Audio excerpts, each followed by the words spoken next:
J'ai préparé un guide qui vous indique les cultures à privilégier en fonction du type de sol. Comment je commence, je cultive quoi? Cette question, vous me la posez tout le temps.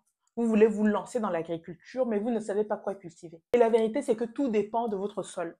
Un sol argileux, sableux ou limoneux ne va pas accueillir les mêmes cultures. C'est là qu'on se trompe souvent quand on débute. J'ai préparé un guide qui vous indique les cultures à privilégier en fonction du type de sol.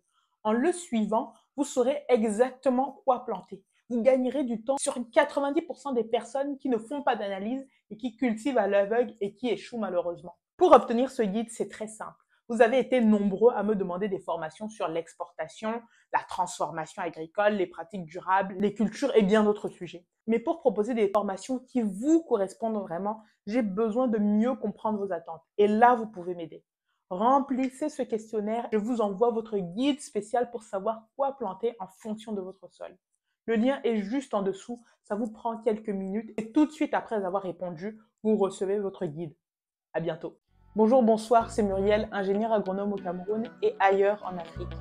Aujourd'hui, on va voir ensemble comment cultiver le piment, que vous soyez jardinier, amateur ou futur producteur. Je me rappelle quand j'étais encore étudiante au Québec, je travaillais en restauration et un jour en cuisine, c'est une femme d'origine togolaise qui avait été embauchée. Assez naturellement, nous nous sommes liés d'amitié. Je suis sûre que vous vous demandez pourquoi je vous raconte ça. En fait, c'est parce qu'un jour, elle m'a ramené un pot de sauce pimentée. Comme ça, pour rien. J'étais vraiment contente parce que sa sauce était super bonne et différente de celle que nous avons l'habitude de cuisiner au Cameroun. Malheureusement, j'ai perdu son contact et si jamais un jour tu passes par là, ma chère, bonjour et merci encore. Revenons donc à nos piments. Donc, les piments, qu'ils soient doux ou forts, sont des plantes thermophiles, c'est-à-dire qu'elles aiment la chaleur et une bonne gestion de l'humidité. On va voir toutes les étapes du semis à la récolte en passant par l'entretien et la fertilisation. C'est parti. Il existe de nombreuses variétés de piments. Voici quelques exemples. Le piment d'Espelette, légèrement piquant, parfait pour la cuisine. Le piment de Cayenne, qui lui est très fort et allongé. Le piment Tabasco, qui est lui utilisé pour les sauces épicées. Sinon, vous avez le piment antillais, le bon Jacques. Désolé pour l'accent. Le piment végétarien, qui est plutôt doux et parfumé et idéal pour ceux qui veulent du goût sans le piquant. Lorsque vous avez les semences, vous pouvez préparer vos semis en pépinière. Vous remplissez vos godets avec du terreau, déposez 2 à 3 graines par pot à 1 demi-centimètre de profondeur. Vous arrosez légèrement et placez sous serre ou dans un endroit chaud. Maintenez une température entre 20 et 25 degrés pour une bonne germination. La levée prend entre 7 à 10 jours maximum. Une fois que les plants atteignent 5 à 7 feuilles, soit environ 8 semaines après le semis, il est temps de les transplanter dans des pots plus grands. N'oubliez jamais de sélectionner les plants les plus vigoureux. Remplissez des pots de 14 à 17 cm de diamètre avec un mélange terreux riche. Replantez chaque plant en veillant à ne pas enterrer la tige dans une terre qui a été bien enrichie par un mélange de terre et compost ou fumier ou fiente ou terreau. Pour l'espacement recommandé, c'est entre 60 à 80 cm entre chaque plant, 30 à 50 cm entre chaque rangée.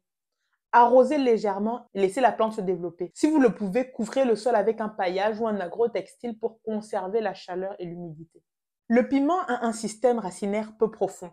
Il a donc besoin d'un arrosage régulier, mais sans excès. D'une bonne aération pour éviter les maladies.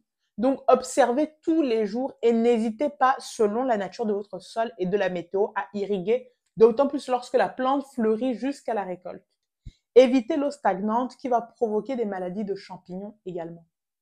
Les piments sont sensibles à plusieurs maladies et ravageurs comme l'anthracnose qui donne des taches en creux sur les fruits, le flétrissement bactérien, donc la plante qui se fane brutalement, les pucerons et les aleurodes, les feuilles sont enroulées et collantes. Pour éviter ceci, n'oubliez pas de faire des rotations de culture pour éviter que votre sol ne s'épuise et surtout que les insectes et les champignons ne prolifèrent dans le même sol. Voici une vidéo où j'en parle en détail. Si vous avez des problèmes de pucerons, optez pour une infusion d'ail ou de savon noir. Sinon, vous pouvez tenter d'associer des plantes comme le basilic qui vont repousser certains insectes. La récolte des piments commence environ 3 mois après la plantation. Et en termes de couleur, c'est comme les poivrons. Ils seront d'abord verts, puis jaunes, puis rouges, quand ils sont parfaitement mûrs et donc très piquants.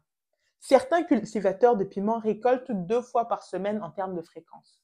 Pour les rendements, en fonction de la variété et de différents autres paramètres, on peut aller entre 1 tonne par hectare jusqu'à 10 tonnes de fruits frais. Le piment peut se conserver frais jusqu'à 5 semaines au réfrigérateur.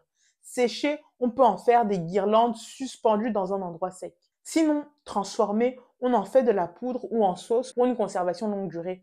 Ou alors, on laisse tremper dans de l'huile d'olive pour en faire de la sauce piquante. Voici quelques conseils pour ceux qui sont arrivés jusqu'ici.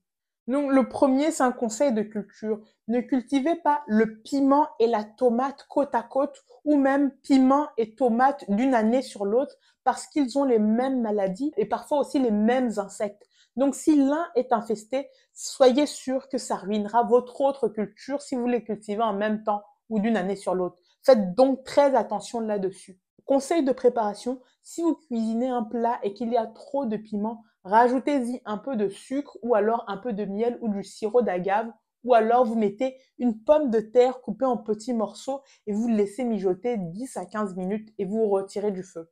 Ou encore, vous rajoutez un produit laitier animal comme le lait de vache ou du végétal comme le lait de coco pour adoucir la sauce piquante. Dites-moi en commentaire si vous connaissez ces astuces et est-ce que vous consommez le piment. Merci pour votre écoute, prenez soin de vous.